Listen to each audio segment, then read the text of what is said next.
السلام عليكم أعزائي وأهلا ومرحبا بكم. اليوم إن شاء الله راح نسوي لكم أسهل وأسرع تحلية اللي هي الشعرية بالكراميل. تحلية كلش سهلة وبسيطة وكلش طيبة تصير.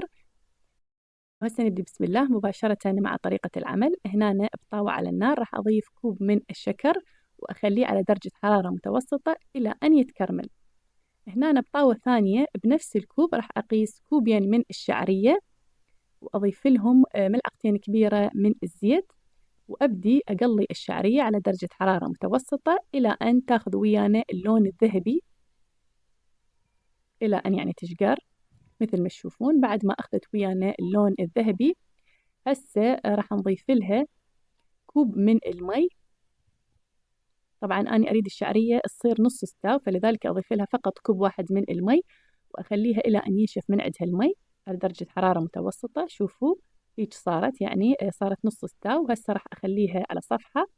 هنا رجعنا للكراميل، أخليه يتكرمل. طبعا لازم نقلبه بين فترة وفترة على مود ما يحترق بهذا الشكل إلى أن ياخذ ويانا لون الكراميل الحلو. بعد ما أخذ ويانا هذا اللون راح أضيف له ملعقة كبيرة من الزبدة وأمزجه ويا الكراميل.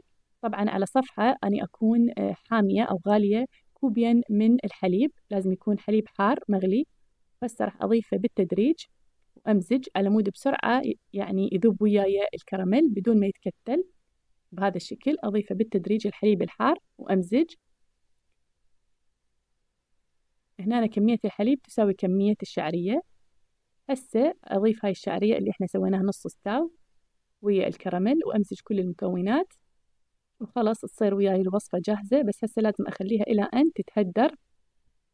هنا الوصفة لازم أخليها إلى أن تتهدر وينشف من عندها المي، يعني تنشف من عندها السوائل وتصير وياي جاهزة.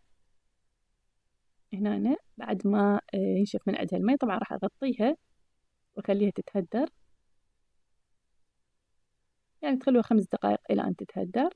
بعد ما تهدرت صارت وياي بهذا الشكل كلش طيبة تصير، ويعني وتصير روعة وما تكون معجنة، لأنه إحنا يعني طبخناها أول شي نص سوا وبعدين كملت السوا مالها ويا الكراميل.